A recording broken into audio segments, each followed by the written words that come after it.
Alice and I are always looking to be more healthy, and we were just talking about how fasting is one of the best ways to do that, but it's so hard. But the great thing about Prolon is that's not what you're doing. It's not that you're not eating for 5 days. Instead, you're using their science-backed program to convince your body you're fasting. You guys, this 5-day program really is amazing. It comes beautifully packaged and it does all the thinking for you. Each day is its own box. And by following their program, I know I just feel so much better. And I can't wait to experience Prolong Next Gen and continue to see results. For a limited time, you can be first in line to experience the new Next Gen at special savings. Prolong is offering the Prosecutors listeners 15% off site-wide plus a $40 bonus gift when you subscribe to their 5-day program. Just visit prolonlife.com/prosecutors. That's PROLONLIFE.com/prosecutors to claim your 15% discount and your bonus gift. prolonlife.com/prosecutors.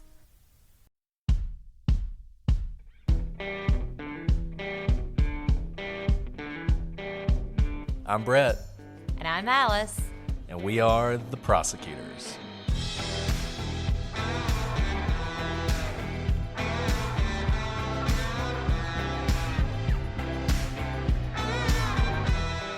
Today on the Prosecutors, famed profiler Julia Cowley joins us to discuss the Robert Wone case.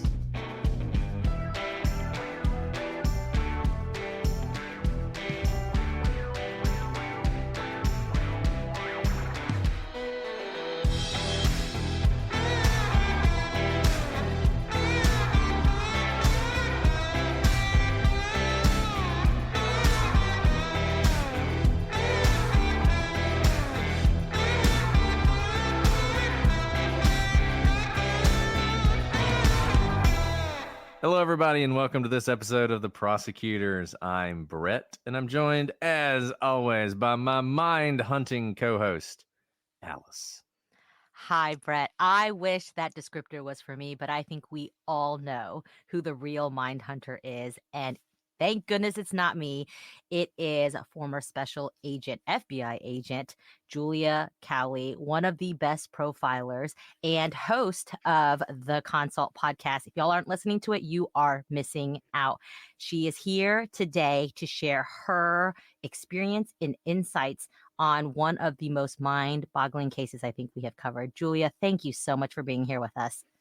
Thank you for having me again. I've really been looking forward to talking to both of you because I want to hear your thoughts as well. Yeah, this worked out really well. We didn't know that you were also covering this case on your show, and it's just fantastic that these episodes are coming out at the same time. I think people will get a really interesting both sides of this if you listen to it from the investigative side with Julia and you listen to the legal side. I mean, there's so many angles to this case.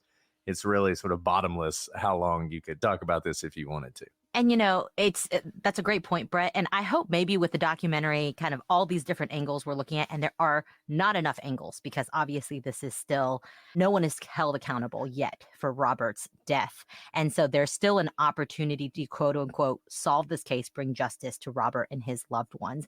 So maybe with all this pressure, someone will speak up or someone has spoken and that information will finally get to the police. And so I'm going to ask you, Julia, just to start off, and everybody knows the details of this case by now. You've either listened to us or you've listened to the consult. You got the background. What I'm really interested to know from your perspective, because Alice and I, as you've said, we're, poor imitation profilers.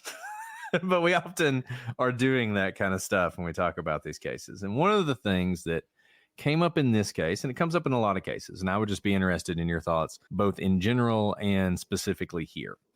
And that's when you have a case where there's an initial claim of an intruder, and then an intruder is involved. And obviously that is the initial claim in this case.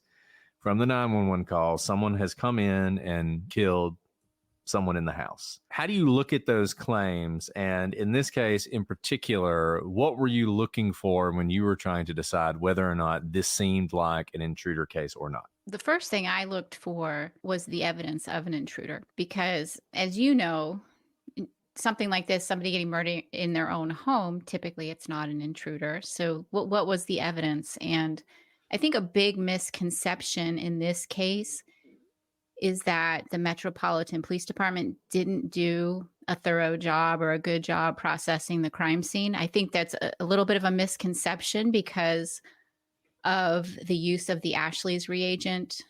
But if you look at what they did, they went in with a fine-tooth comb. Immediately, they were looking for signs of an intruder. They were looking on the fence. They were looking at the pollen and the dust and signs that somebody had scaled that fence. And you can do it. It's not impossible to do, but it would require a lot of effort. And there should be signs of that effort. And then, of course, looking at, does the story make sense?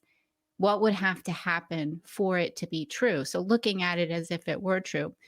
But in terms of the processing of the scene, they spent days and weeks in there and really did a very thorough job. And the Ashley's reagent was just like a last resort. I don't understand why they chose to use that rather than use something like luminol. But luminol is, I don't want to say it's a last resort, but you don't use luminol until you've processed everything and you've searched for blood and you've used a really good white light to search first and all nooks and crannies and floorboards and baseboards and the walls. You go over all that first and then you start using chemicals. So that was at the end of everything. And so just the fact that they had done such a thorough job of processing the crime scene and there was just no evidence that someone else had been in there. I think that's where I started looking.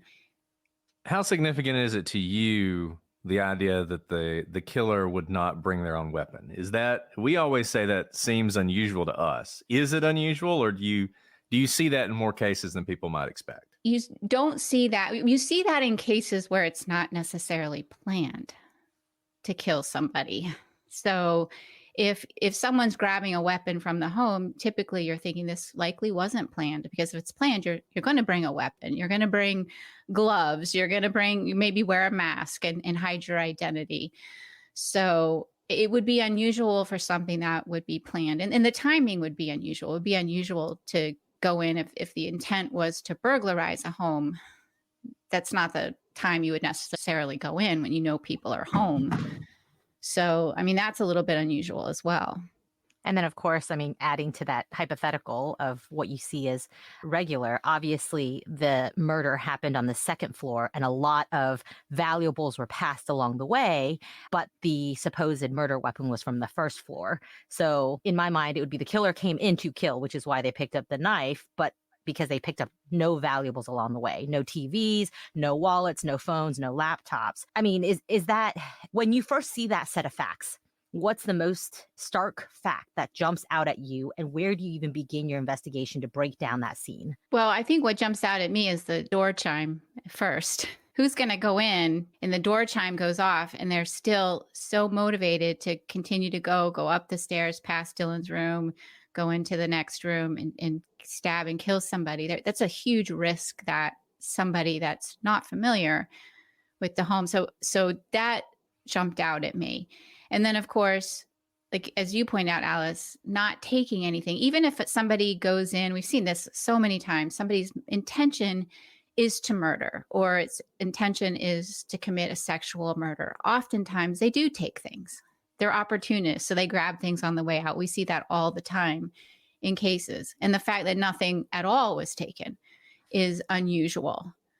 And so there's so many factors in here that just jump out as just being strange. I really did. And we all tried to approach it as, let's just approach it with totally clean slate. Let's not just jump to the conclusion that, I don't want to say everyone's jumped to conclusions. I mean, this has been looked at very thoroughly by brilliant people, but let's not just jump on and just say what everybody else has said. Let's really look at this with an open mind. It's really important. That's how I started our latest episode, because as you know, we had Glenn Kirshner on, who prosecuted the case, and he prosecuted the three residents of Swan Street for obstruction of justice and tampering with evidence. And he has a very strong opinion. And our service as FBI profilers is to law enforcement and to prosecutors. And so we are obtaining information from those entities. We don't work for the defense. And oftentimes, investigators have very strong opinions and they have their own theories, and prosecutors have the same way. And we really just have to sort through that and not get tainted by that. And so that's hard to do in a case like this when so many people have theories. So we really did try to approach it with an open mind. And all we just kept coming back to is this makes no sense. And I'm not above an intruder theory. I am not. I know that it can happen. And when it makes sense, that will be my conclusion. But I just saw nothing. And there was just no, and really, as you guys know, my background's forensics, that there is no forensic evidence to indicate that there was an intruder that entered that house. And again, they did a very, very thorough job. I trust the investigators that were there at that scene. The minute these guys were saying there was an intruder, those detectives and those crime scene investigators were looking for all those signs, those telltale signs immediately, and they weren't there.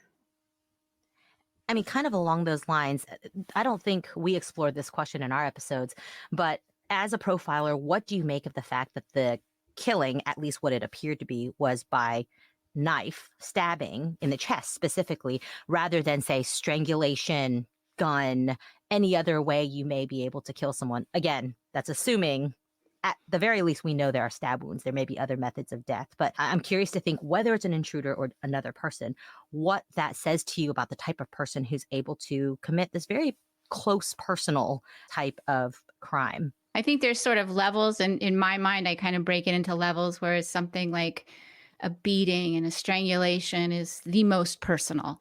And then a stabbing is a little less personal, but it does take a particular type of person, somebody who is comfortable with using a knife. I wouldn't be. I wouldn't, that would not be my weapon of choice. And then you have a gun, which becomes a little even less personal. You don't have to put your hands on anybody. You can do it from a distance. You don't have to get close to them. So I kind of put it into those categories. That's just how my mind works. Okay, let's categorize how this is a little bit more personal. In this particular case, though, while using an edged weapon is more personal, the way it was used came across as very impersonal. Almost there wasn't much of a struggle in this case. I saw no evidence of a struggle, which was again unusual. No evidence of movement by the victim, and I looked for it. But I think that was the one thing everyone could agree on, that these wounds were extremely similar to one another, which is very unusual. Yeah, I think there's this misconception out there that you guys, it's almost like you have a seance. No. and that's how you figure out these behavioral profiles and profiles of the crime. But you, and I think everybody in your unit, to be fair, but you in particular, as you mentioned, you have a background in forensics. So I know for you, those kind of things, like you're just talking about, the evidence, the ME's report, have a huge bearing on how you go about thinking about the case. And you've raised one of the most striking parts of this case. Even if you didn't have this, it'd still be a striking case.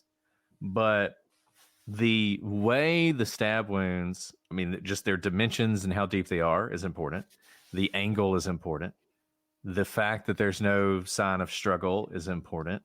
What did you, when you saw that, what was your first thought? When you saw the way that the stab wounds are described in the medical report, what was your initial thought? And it's not just the medical report, it's other renowned experts that are looking at these and saying that these are all very identical, symmetrical, similar angles, no movements. Well, I certainly thought he didn't move. There's no movement. And the offender's not moving around a lot. This is not a fight. This is not somebody who got stabbed and jerked and then 2 more stab wounds. I could understand having 2 similar stab wounds. You have the one that causes death, and then you have 2 other ones that are inflicted when he can no longer move. But I can't understand having the 3 without having some explanation for why he couldn't react at all. And there are some things I can get beyond the blood. I can get beyond the lack of defensive wounds. I've seen cases where there are stabbings and there aren't defensive wounds. Now, the more violent the interaction is and the more stab wounds that a victim has, the more likely they are to have defensive wounds. But if somebody's stabbed and they're unsuspecting, you might not have defensive wounds on the hands and you might not have blood on their hands. Well, what's interesting is, according to Joe Price himself, the last stab wound is the stab wound to the chest, because he says that he pulled the knife out of Robert's chest. So it can't even be a circumstance where the first stab wound is the one to the chest, severs the aorta, and he, dies so fast, so quickly, that the other two, he doesn't even move. You would have to think he's stabbed in the stomach, doesn't wake up, doesn't move, nothing, stabbed again, and then stabbed in the chest, and just makes no movement. And I hate to harp on this because I can't get past it. Like you said, the other stuff, okay, weird. The blood is still weird to me. You and I talked a little bit about that a couple months ago, but the stab wounds, man, just I could be stuck on the stab wounds for forever. I am too. And not only that, the negative toxicology is mind-boggling to me. And I was a toxicologist. That's my background. So looking at the results and saying, okay, the medical examiner's office, what they did was a screening test. They're not doing confirmatory tests. They just do a regular screen, and your typical types of drugs of abuse are not found. And then, of course, there are other tests that you can specifically look for certain types of drugs, which we learned several tests were done and they were not found. Certain kinds of date rape drugs. We couldn't confirm whether or not ketamine had been tested for, but I believe ketamine would have shown up if they had done a more confirmatory test. Now, there's a debate about succinylcholine, and there's a defense motion that says, well, they didn't test for succinylcholine because it breaks down, but yet the defense puts forth, well, here's an example that the very same toxicologist who tested Robert's blood from the FBI did a test in another case, and she found succinylcholine in the victim, but that was done on urine. So my question would be, okay, what are the studies about succinylcholine breaking down in blood versus urine? And then if you look at Robert's, the amount of urine he only had 35 milliliters of urine when he was autopsied. That is not very much. So did they test urine and they don't have any more? The defense motion indicates there's still urine left. I don't know if that's true, but these are all questions. Like the defense, they had a very good defense, a good defense team. These defense attorneys were well known in Washington, D.C. My colleague Susan worked with some of them when they were prosecutors, and they did a very good job. They brought up good points. But it's like, okay, well, is succinylcholine react differently in blood versus urine? Things like that. These are questions, but this was one of the suspected drugs that was brought up as a potential paralytic. But I have no explanation for Robert's lack of movement. Either he was somehow drugged or near death and just couldn't move. But I think there's indications that he was still alive when he was stabbed, but near death, potentially. So, of course, you were a toxicologist. What haven't you done? That's an incredible background that you have. But with the toxicologist background that you have, I'm rusty, by the way. I'm very rusty. Wow. It's been many, many years, but I do understand it. Yeah.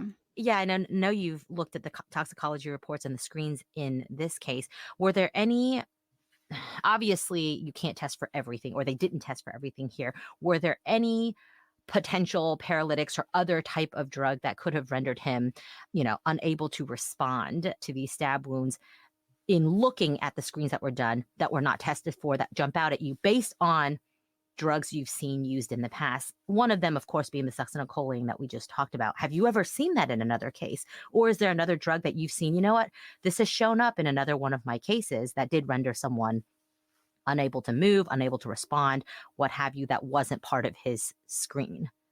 No, nothing that I see. I know they tested for GHB. Rohypnol would have shown up. Just kind of, I'm just thinking of date rape drugs that they might have had access to. I have no knowledge that they had access to this, but just thinking, okay, what could potentially have been used? Succinylcholine does seem kind of far-fetched to me, but Can you explain that? Because I know just that is a seems like popular theory. it is a popular theory because it is a drug that has been used to poison people before. And the cases that I'm familiar, and I never had a case where there was a succinylcholine poisoning. I think in my career as a toxicologist, I had one case of poisoning, and it was antifreeze. But if you're a medical personnel, you probably get a hold of it. But none of these individuals that I know have had any kind of medical background or access to these. Potentially they did, but I'm not aware of it. I just think it would be harder to get a hold of than your more typical types of drugs that you would use for intoxication or for date rape or things like that. So I just don't know. And maybe I misheard you, but I thought you said if they tested for ketamine, they probably would have found it. What made you think that would have? Because because ketamine can be used as a date rape drug, and it's a drug of abuse. And I have found it before in drug tests that I did years ago. It's a tranquilizer, and it is used as a drug of abuse as well. So I thought that could potentially be one, but I think Glenn Kirshner indicated that had been tested for. It was negative. Yeah, that's what I'd heard from him as well. On the, a couple things on the succinylcholine. It's funny because when we first talked to people about this case, doctors and others, they were all like, "Oh yeah, back then you could have got it anywhere. It was just sitting on the crash carts. If you had any access to a hospital at all, no big deal." We talked about it on the episode, and we had a lot of people obviously who listened who are doctors and nurses, and they're all like, "Oh no, it's strictly controlled and it's so dangerous and there's no way it wouldn't have been on a crash cart." And I don't know. Obviously, things have changed a lot in the last 20 years. It's just funny trying to nail that question down of how hard exactly would this be? Because obviously, I'm sure you guys go into this a little bit. Michael Price, I guess Joe Price's brother, was training to be a phlebotomist. Is that it? Phlebotomist? Is that what it is? Yes. Draws blood and I guess was interning at a hospital at the time. So the thought was he could have walked by a cart and grabbed it. If somebody needed some for whatever reason, he could have grabbed some. The thing about it, my understanding from the drug is it would have been incredibly reckless to try and use it on Robert because it is so dangerous if you don't know what you're doing. It's so easy to give someone too much. If they weren't actually trying to murder him, doing that would have, obviously none of them are doctors.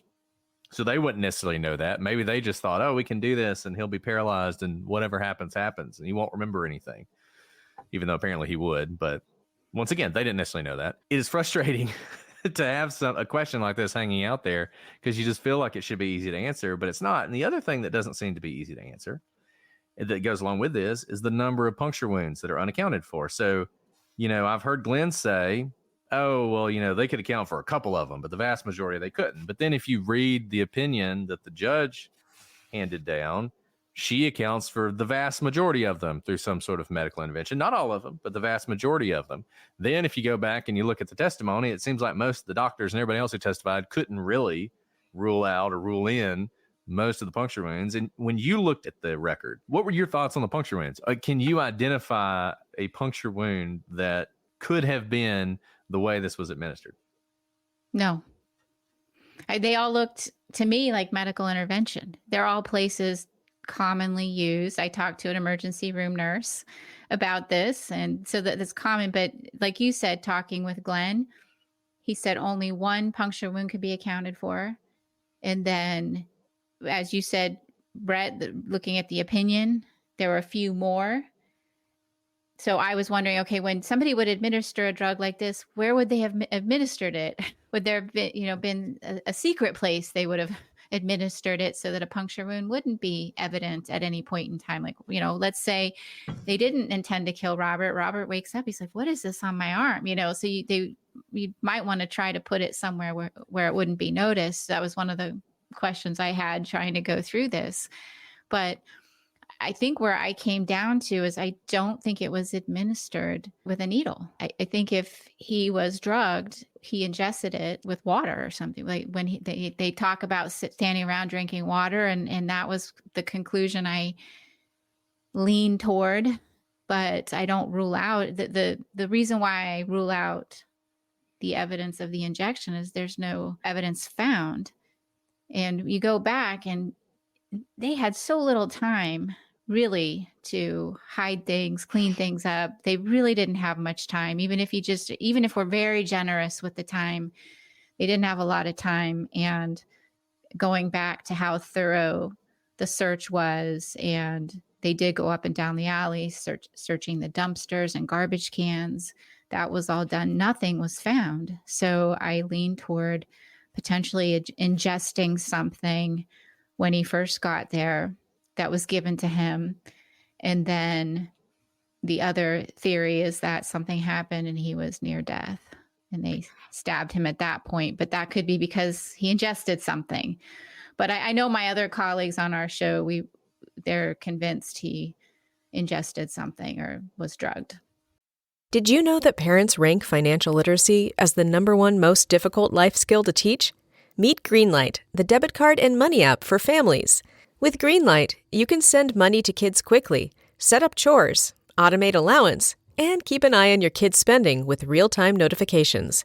Kids learn to earn, save, and spend wisely, and parents can rest easy knowing their kids are learning about money with guardrails in place. Try Greenlight risk-free today at greenlight.com/Wondery. Bombas makes the most comfortable socks, underwear, and T-shirts. Warning, Bombas are so absurdly comfortable you may throw out all your other clothes. Sorry, do we legally have to say that? No, this is just how I talk, and I really love my Bombas. They do feel that good. And they do good, too. One item purchased equals one item donated. To feel good and do good, go to bombas.com/Wondery and use code WONDERY for 20% off your first purchase. That's BOMBAS.com/Wondery and use code WONDERY at checkout. Ryan Reynolds here from Mint Mobile. I don't know if you knew this, but anyone can get the same premium wireless for $15 a month plan that I've been enjoying. It's not just for celebrities. So do like I did and have one of your assistants switch you to Mint Mobile today. I'm told it's super easy to do at mintmobile.com/switch. Upfront payment of $45 for 3-month plan, equivalent to $15 per month required. Intro rate first 3 months only, then full price plan options available. Taxes and fees extra. See full terms at mintmobile.com. And I do. This is why you need to be on our show all the time, because we've already spent half the time talking about Robert, and I really want to hear your thoughts on the 3 men's initial testimonies, interviews. But one really quick question on that. In your experience, if it's ketamine, is ketamine an ingestible, or is it an ingestible or injectable? I think you drink it. You drink it? Okay. Would it be able to work fast enough because of what you just mentioned, the incredibly short timeline? I'm not sure how fast it would work, but it could have not. I think it probably works fairly quick, at least within the time frame that he would have been there. But I don't know exactly how long until the effects were to take place. Okay. And again, I want to come back to this because there's still so much I want to talk about. His mouth guard, about the way he was, on top of his sheets, all the things. But the first time we hear from these guys is the 911 call. We spent a little bit of time talking about the 911 call, and a lot happens in that 911 call. A lot of ups and downs, and a lot of interesting word choices, all the way to the appearance of the first paramedic. I assume you've listened to that 911 call. What are the first kind of impressions you get when you hear Victor's voice appear on this 911 call? I'm very cautious when I try to judge someone's behavior on a call like that, because there's always like, oh, they're too upset, they're faking, or they don't show enough emotion. Everybody reacts differently to trauma and to stress. There's no one verified reaction. So I'm very careful. I listen to the call. I hear somebody who sounds genuinely traumatized, genuinely upset. That's what I hear. I've heard other people say he sounds like he's the best actor in the world. So I don't want to put too much weight on that. So really listen to what his words are, what he's saying, what his facts, what the facts are, and compare those. That's how I do it. I know I'm supposed to look at the behavior, but it is hard it is hard. I guess knowing behaviors the way that I know it and having misinterpreted it before, I'm very cautious about it. And I'm also cautious about people saying, oh, I need help, or we need help, or I need an ambulance. Like some people put a lot of weight into somebody calling up and saying, I need help versus my partner here needs help. So I don't put a lot of weight into that because I think that can also be misinterpreted. But I listened to that 911 call probably 100 times over the years. So just to back up a little bit, my colleague on the consult, Angela Surser, she was a FBI agent in the Washington field office, and she was part of the evidence response team that went into 1509 Swan Street to process it following the Metropolitan Police Department. So she was always fascinated with the case, having processed the crime scene. And we were in training together at the behavioral analysis unit, and she brought it up to me. And it was about the time that this was in trial. And she's like, I've got the strangest case. And so we've been talking about this case for years. And I've been reading everything, and I've followed the Who Murdered Robert Wone website. That is just an extraordinary compilation of case materials and writings and articles on the case. So listening to the 911 call hundreds of times, probably not 100, but a lot.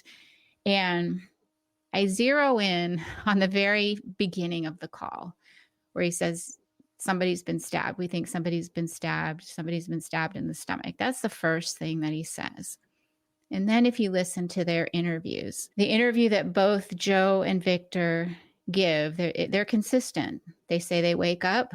At least Joe hears the chime at some point, doesn't have a chance to fall back asleep. And then they hear the screams, the grunts, the breathy screams, the breathy grunts, something like that. It's just, what I kind of took from it wasn't really a scream, but it was some kind of grunting sound enough. They both get up, they run down the stairs, and before they go into the room, before even Joe says this in his interview, before I even touch Robert, I tell Victor, who's screaming at this point, go back upstairs and call 911. They both tell this story. There's no conversation between them. There's nothing. There's no exchange of information. Victor runs back upstairs. He gets on the phone with a 911 operator. The first thing he tells the 911 operator is that somebody's been stabbed. But then when you go to his interview, and this is when he's at the police department, and they've come back, this is in the middle of the night. And keep in mind, these are the first interviews. As you know, the detectives are bringing them all in. This is probably everybody on shift, taking and interviewing people. It's the first time they're having a chance to talk to these guys.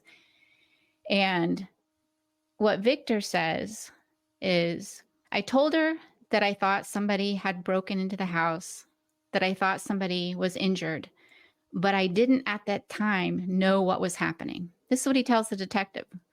But we already know, he immediately tells the 911 operator, according to his story, within seconds of finding Robert, that he knows he's been stabbed. But he tells her, I don't know what's happened. So back to what he's saying. So I walk with one of their knives too. With one of their knives, right. So I walk back while I'm on the phone with her to the top of our landing of our stairs. I can see Joe, and Joe's saying, get an ambulance here right away. Robert's hurt. So I repeated it, and I said, we need help right away. She talked to me for a little bit, and then she told me Joe had said he was stabbed. And so the detective at this point interrupts him and says, oh, Joe said he was stabbed? And so what I think is happening here is that this is the first time the detective is hearing how Victor learned that Robert had been stabbed, but the detective has not heard the 911 call. And we wouldn't have expected him to. Nobody's had a chance probably to sit down and listen, and you have all these detectives with different jobs, and he doesn't know that this is the first thing that Victor is saying. This is where Victor is caught. he is caught at this point. He knows it. Oh, and he goes, yes, because when I was at the stairs, because I told her that he was stabbed on the phone and she told me to apply pressure. And so he's like backing up, like, oh yeah, I was at the stairs and he told me, blah, and you can see he's caught. He knows, oops, I know I told her right away that he was stabbed, but I just told this detective that I told her I didn't know what was happening. So this right here, this was a smoking gun for me. And Victor, you are lying. Victor, you all talked about this to some extent. How long you talked about it, I don't know, but that tells me the story that you're all telling is not true. And he's caught right here.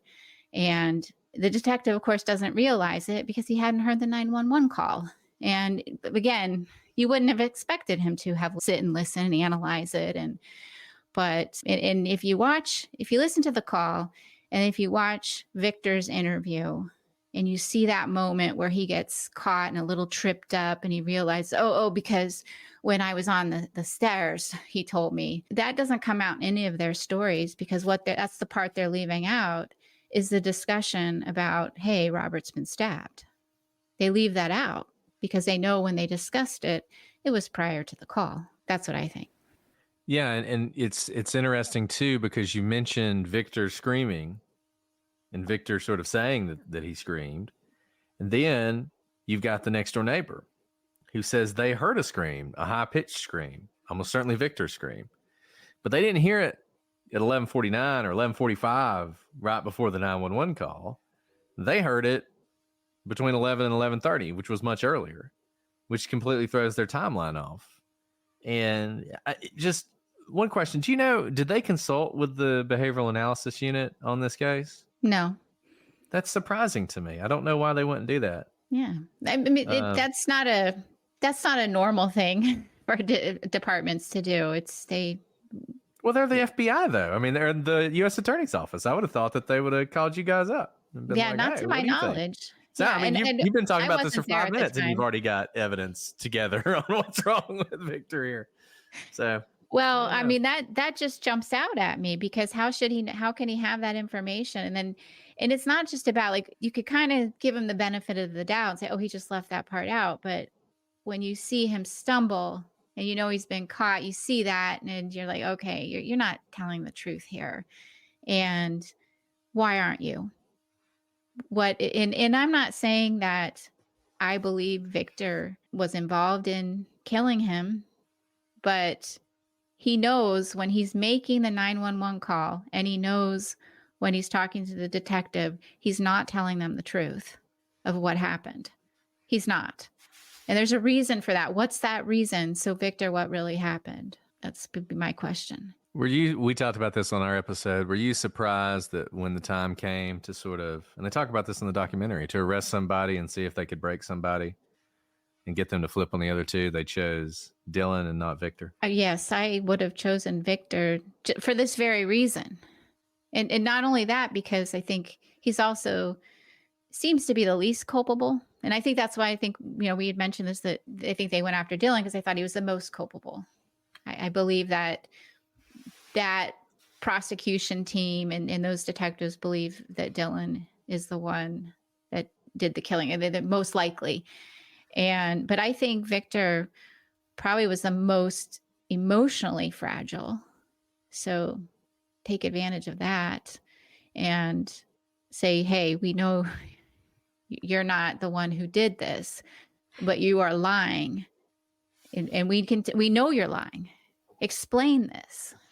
And I think too, what would have been interesting too with their interviews, and this is hindsight's 2020, but kind of walk them through, okay, was anything else said? Was anything, who was wearing what, when, like just really get all those really fine details and match those up as well, because they have this, they couldn't have gotten every single detail worked out, but they have this sort of general story that they were able to really stick to.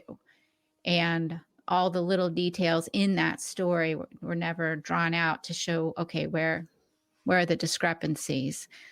But this was, I think, an area that could have been focused upon if they had decided to arrest Victor first.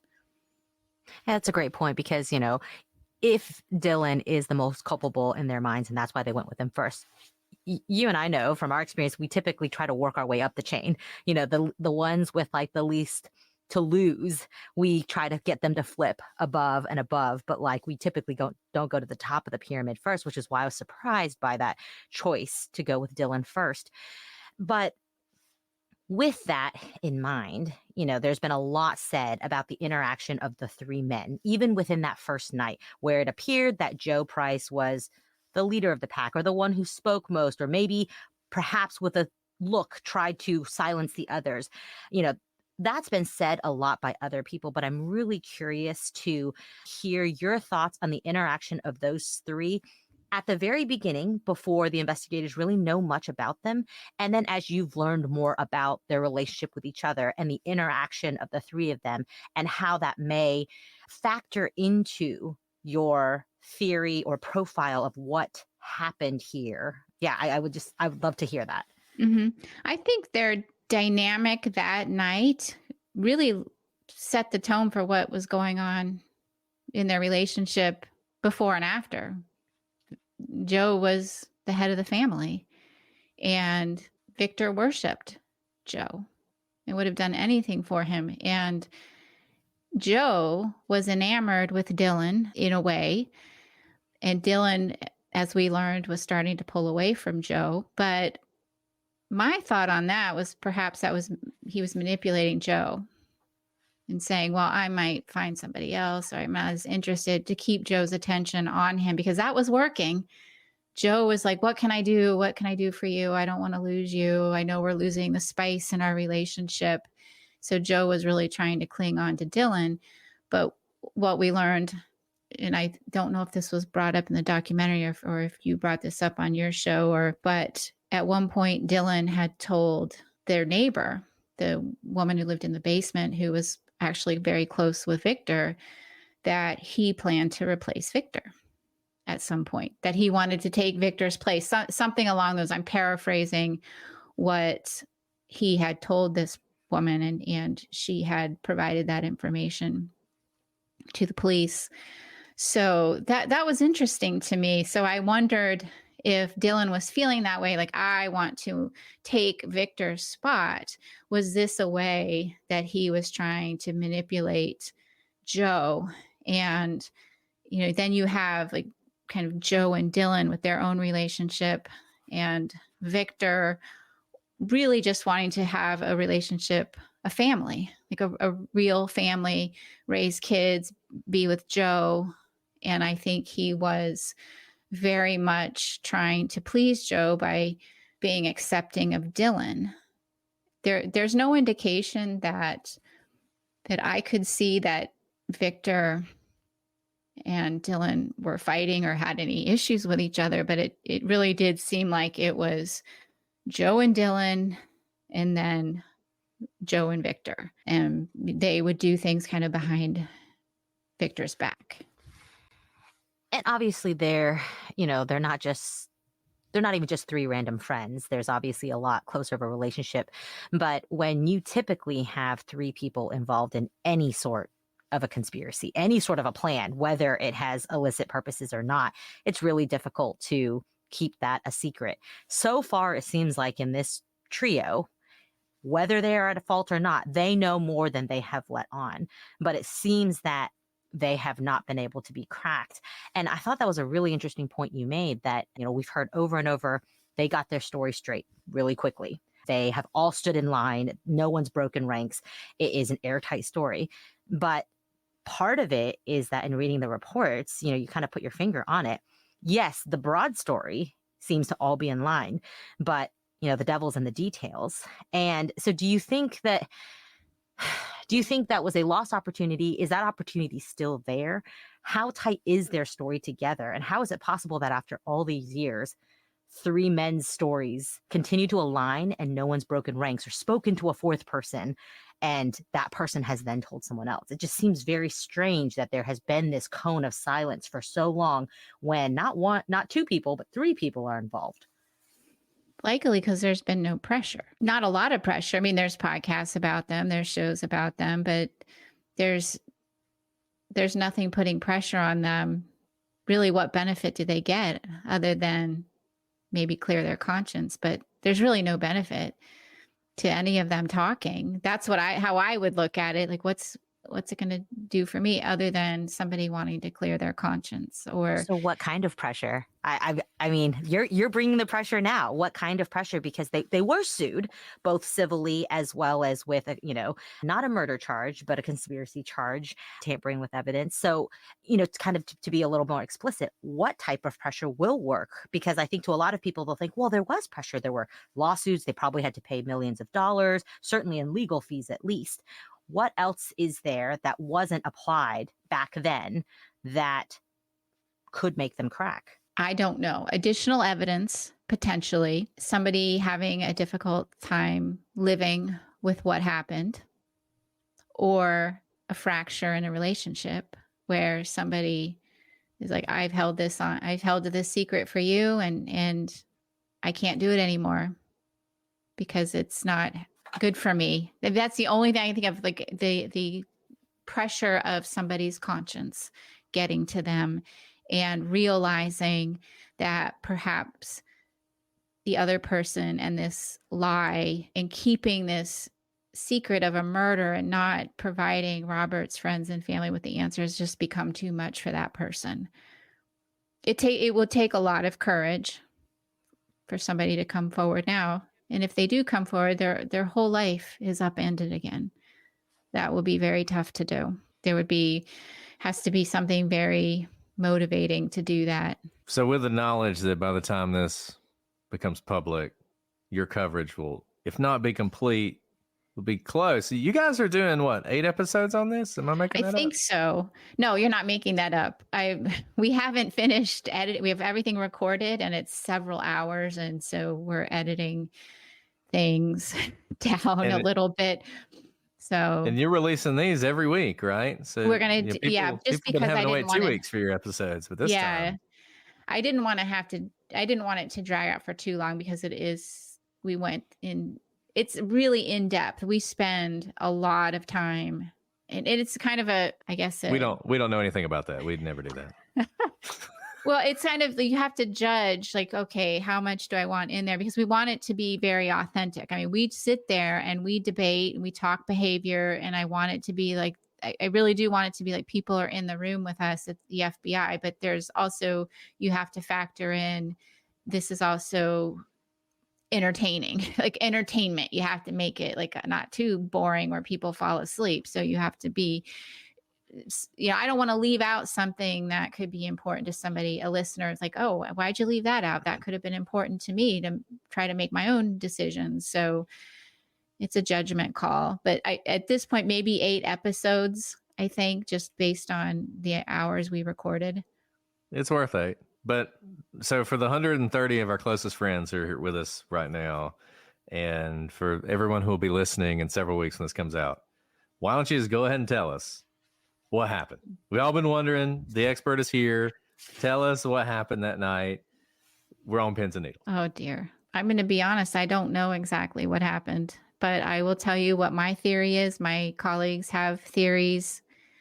Our theories don't differ too much from each other's, but I do not believe it was a premeditated murder. One of my colleagues might have a different opinion of that. I don't believe it was premeditated. It makes no sense to me that these 3 smart individuals would plan to murder somebody in their own home like this. I think something went wrong and required them to make the decision that they had to kill Robert. I think it likely was a planned sexual assault.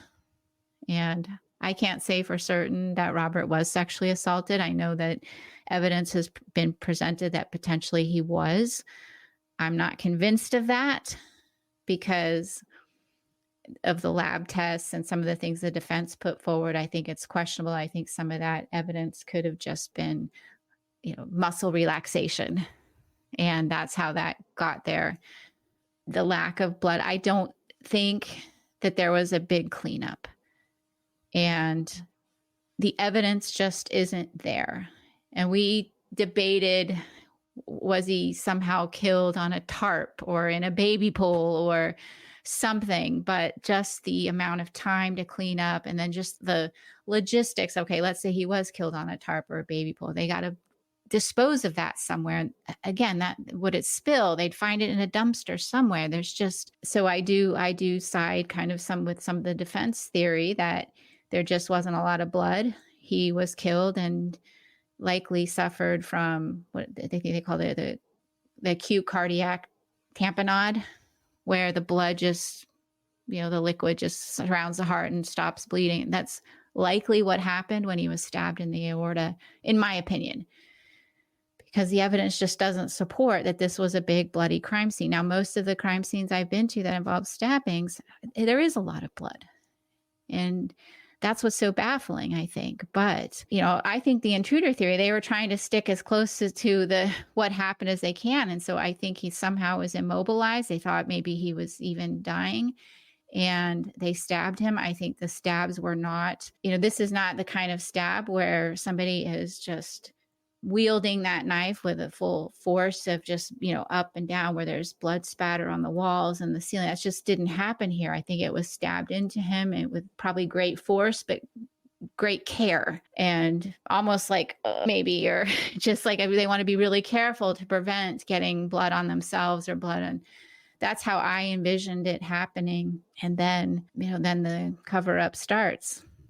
So, but it likely could have started out as an accidental. Do you have any thoughts? I'd love to hear your theory on the big question of motivation. Like you said, these are three intelligent individuals and this is their own home. This is not a good look no matter what, whether this was planned or not. So, and they're friends. They are friends with this man. At the very least, one of them is very good friends with him. The other two, by proxy, are not strangers to him. So do you have any theories or thoughts as to motivation? My theory would be witness elimination.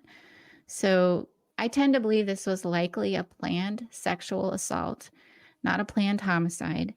Something went wrong. They maybe thought they killed him or he was dying, or somehow they felt like they needed to make sure he didn't wake up or report them or something. And so that was probably the end result, the motivation for the murder. Now, my colleagues, we debated this, so you'll have to listen to the show to hear our debates about it. I don't think we come to a really clean answer that this is just this kind of baffling case where I just can't just say, yes, I got it. That usually happens on cases. I think I got it. And I kept, as many times as I've been over this, I just kept thinking, it's going to come to me. It's going to come to me. But it just hasn't. I can eliminate things. I think we've clarified some of the evidence, some of this baffling evidence. I think I'm at peace with, I understand why there's not a lot of blood. I understand why the wounds are symmetrical. I understand why they couldn't find evidence of these BDSM devices being used, because I don't believe they were. That's my theory. And so I put to rest a lot of the theories that are out there, and I've just streamlined it to where it's palatable to me. It makes sense to me. But ultimately, I don't really have that moment where I know exactly, yeah, I got it. Yeah, to me, this is you hear hoofbeats and it's zebras. This is not a case where sort of the Occam's razor simplest answer is necessarily the answer. I think something very strange happened in that house that night. And I think that's why it's so hard to make sense of, because applying sort of normal logic and figuring this out and sort of normal what you would expect to see in a crime scene, you just don't see. Real quick, do you buy Glenn's theory that it was a plant knife, or do you think that is the knife they used? I lean toward that was the knife used. What did you decide? I'm curious why that is. So I thought that it was likely because there was Robert's chest hair found on it. There was fatty tissue found on it. I do believe that Joe took it out of him, and for whatever reason, I think to tamper with evidence, but obviously I don't know his intent for sure, but that's what I think.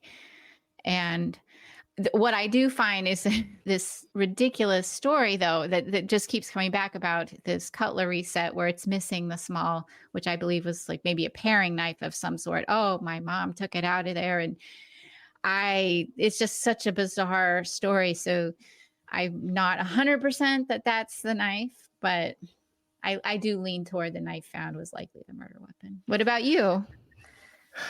I can't remember what we said. I think we went back and forth. The fatty tissue and the hair is very convincing, right? But what about the looped white fibers on the knife? For me, it was hard to believe the kind of the depth, that it was a longer knife, but that all three seemed so similar, especially when you had them going through kind of different parts of the body. As you know, it's just difficult to have it be like the perfect length each time. I found that to be very confusing.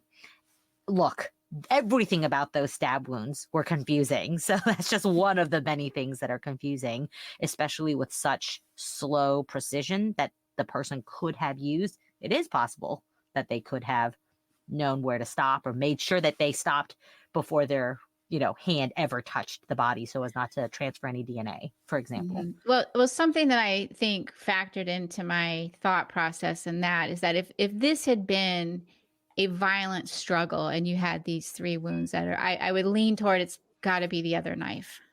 But because I think that they were inflicted in such a methodical way, it doesn't mean the person's weak, but the fact that they were inflicted in such a methodical way, I can go with this longer knife having been the murder weapon.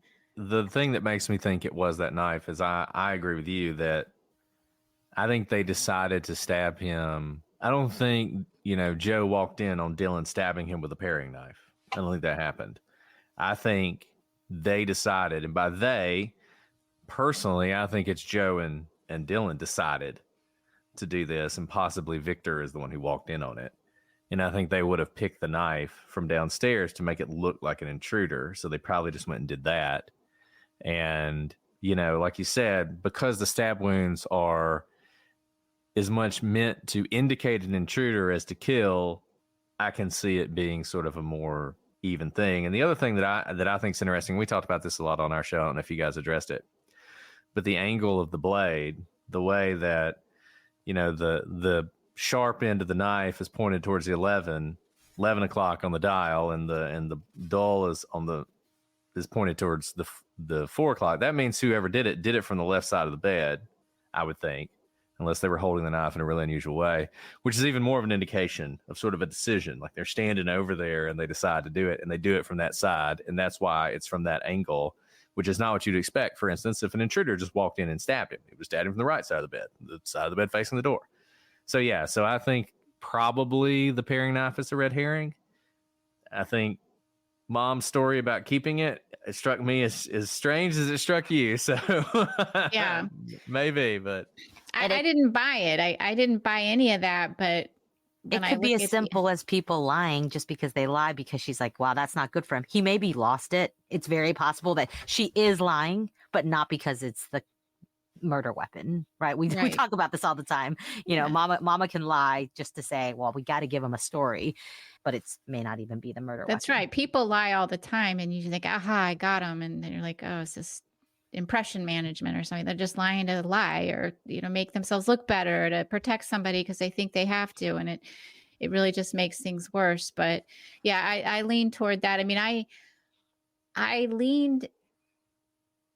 I mean, the other thing too is that when it comes to the intruder, if it was an intruder, I mean, there's no way that Robert was just going to not move if there's an intruder, that to get close enough to him. And same with those two. So I agree with both of you in what you just said, Brett. Something very strange and very bad happened. I think what was interesting too, the petechial hemorrhaging in the eyes, it was very minor, 2 pinpoint, one in the sclera and one in the conjunctiva, just 2 dots. But I mean, that could be from a cough, but I don't think so. I think that showed something, people want to say, oh, it's suffocation, but it's not just suffocation. It's some sort of manual, either smothering or, there's no indication he was strangled, but something happened where there was pressure and, he had a little bit of hemorrhaging in his eyes. It was minor. It's not a lot, but I think that's the only sign of potential violence that I saw prior to the stabbing. But I couldn't make out what happened. But I think that those somehow happened maybe prior to the actual stabbing, and they're part of what led up to Robert becoming incapacitated. So, well, we need to do more cases together, Julia. Yeah, I don't know that we've solved anything, but you've given me a lot to think about. I mean, I thought we covered it with, however many episodes, but you brought up so many good points here. What did you guys come down with on the sexual assault? Did you think Well, we said it was an intruder, so. No, we did not. Oh. No, we did. Look at Julia's face. Wow, you don't have a good poker face in a good way. No. I think ours is not too different from yours. We didn't think this was a planned murder, but it was a planned assault gone wrong. And we think that they thought they killed him and they thought they had to cover it up, which is why they stabbed him. And I do think it was a they. Maybe it started out with one, and I do think the relationship had something to do with it, but we can't, the motivation is so difficult to understand. And that's the part I think I've been able to explain maybe some of the mechanics, like you said. The blood I'm able to get over. I don't think he showed up. I don't think Robert had anything to do with this. I don't think he showed up to seek anything other than somewhere to lay his head for the night with a trusted friend. That was it. I don't think he was seeking relationships with them, nothing like that. The mouth guard in his mouth just keeps coming back to me for many reasons, because I think he put that mouth guard in to go to sleep. And that is a very difficult part for me.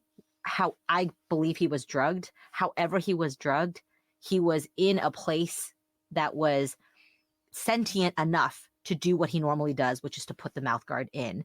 And so to be a person to be able to time when the drugs hit him so well to allow him to get ready for bed. You mentioned so little urine. Before I go to bed, I usually use the restroom, brush my teeth, put my mouth guard in and go to sleep. So that all falls in line with he did the typical things that he does when he goes to sleep. And he had enough time to do all those things before whatever drug hit him, and he went to bed. And then all of this transpired in a very short amount of time. So, the mechanics, I think I can wrap my head around. The motivation is the huge question mark. Mm-hmm. Yeah, I think that's very similar to where we differed on a few things, but not much. And not us and you, but our group, slightly different. We had debate about a planned murder or not. And we debated everything as we normally do. But, my thought is he laid down on the bed, the drugs had hit him, and they went in, something was discovered that was wrong, or he woke up or something. Like somehow I just feel like somehow they realized we either cannot let him get up in the morning, or we have to cover this up because we've killed him, or they thought he was killed. Something along those lines. There's just, the lack of any kind of struggle, and, tells me he likely never did wake up.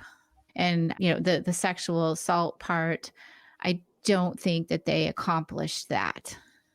And I believe that potentially that the semen found the seminal fluid, or, it was a presumptive test that was done, and that can happen. That can be as a result of death and relaxation of muscles.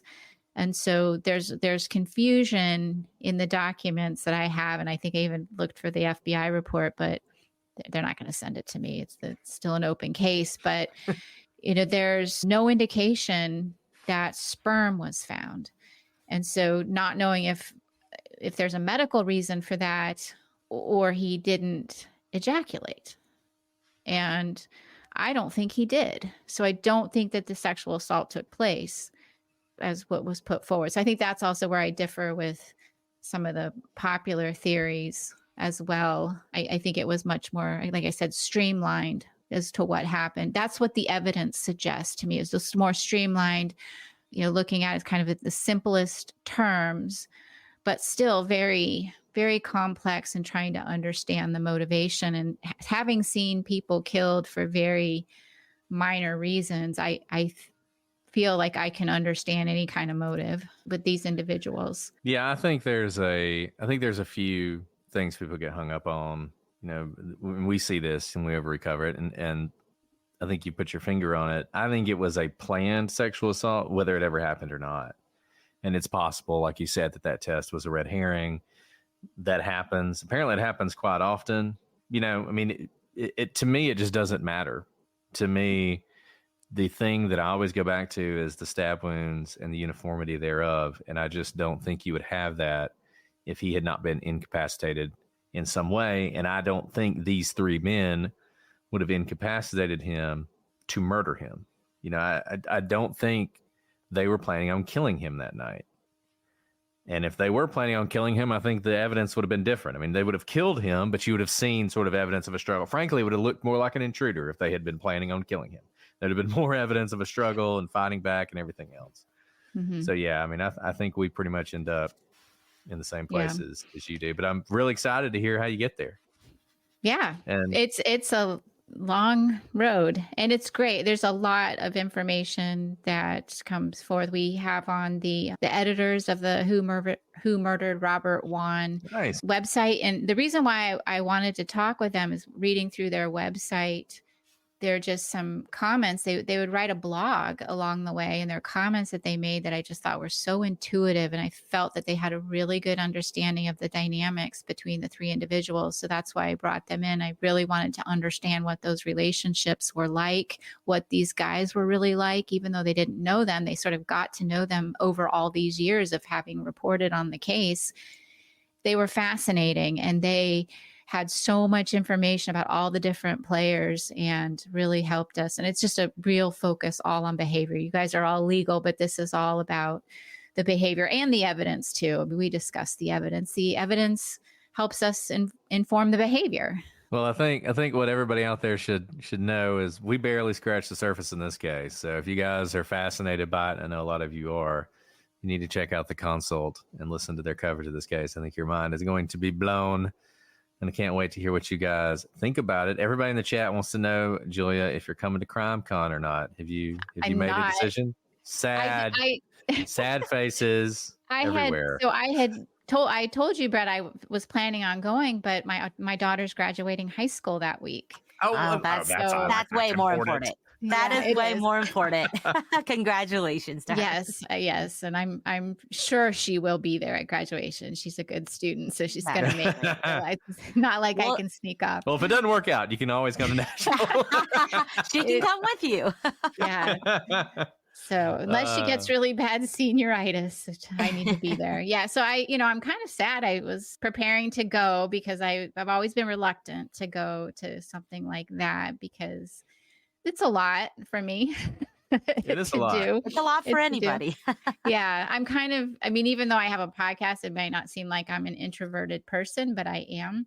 So that takes a lot of energy. But I definitely want to go to not only meet the people that listen to the podcast, but also meet people that I've gotten to know podcasting in person. Cause I feel like I have this little network of podcast friends now, and I can't wait to meet them in person. So I was disappointed about that, but next year I'll make it.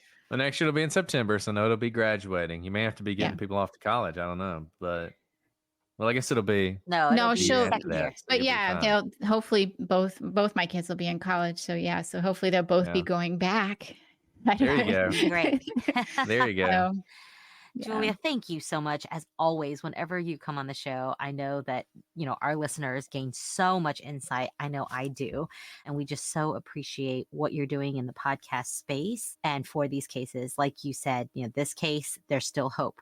The people involved are still alive. And though a lot of time has passed, I am hopeful that there will be justice one day for this case. So I think you are the pressure that is to bear in this case. And I'm excited to hear all of your episodes on The Consult. You guys need to subscribe today if you haven't already.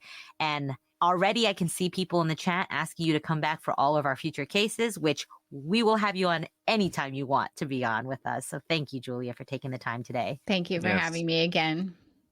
Yeah, in a couple of weeks, we'll have you back on to discuss one of the FBI's most famous unsolved cases. But I want to ask you about it now, despite people's demands in the chat. But, well, Julia, do you have anything else you want to add before we sign off? Any final parting thoughts other than to go listen to The Consult and get all the facts? I do have some parting thoughts, and it's about Robert Wone, the person we've been talking about, because, as you know, all the victims, it's always sad. It's always horrible. And it the loss of somebody like this impacts everybody. And in this particular case, listening to the people that knew Robert or reported on Robert or prosecuted Robert's case, or even, Alice, even, talking about how you had mutual friends that knew Robert, and watching the documentary, you see the pain and the impact this has had on Robert's friends and family. And I hope that someday somebody comes forward and tells the truth about what happened. Give them peace. That's all I have to say. Well, I can't imagine a more fitting sign off for this episode and for this case. And I know a lot of you have enjoyed this. I hope you will listen to The Consult. It's an amazing podcast, and they're doing a deep dive on this case, and you're going to learn a lot. And look, if there's anybody out there who has information about this, reach out to us, reach out to the Metropolitan Police Department. This is a case that absolutely should be solved. And there are so many people who loved Robert who are still waiting for justice. So you need to be the voice that makes that happen. Well, Julia, thank you so much for joining us. Thank you for everything you do and your amazing show, and for continuing to grace us with your presence. Everybody loves you so much. And I hope everything's going well for you on the show and you're enjoying it, and because you guys deserve it. Well, guys, we will be back next week. As I said in the last episode that you guys heard, we have a new case, an exciting case, one of my favorite cases. I can't wait to talk about it some more with all of you. But until then, I'm Brett. And I'm Alice. And we are the prosecutors.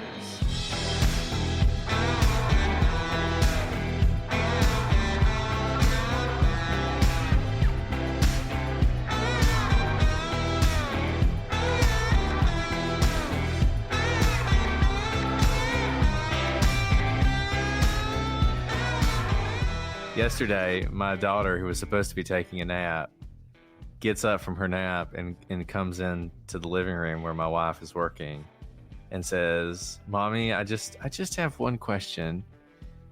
Who is DB Koopa and why did he steal the money?" It's like, wow. Okay. She's 4, by the way. Yeah. I have the same thing. Several years ago, so my daughter's 17 now, but several years ago I was watching, it was like a Dateline.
I thought she was out in another room, and they were talking about sexual assault. And then I look up and she's watching, and somebody's been murdered and sexually assaulted, and she's watching it. So I immediately turn off the TV, and she looks at me, she goes, "Don't worry, Mom, I'm like you.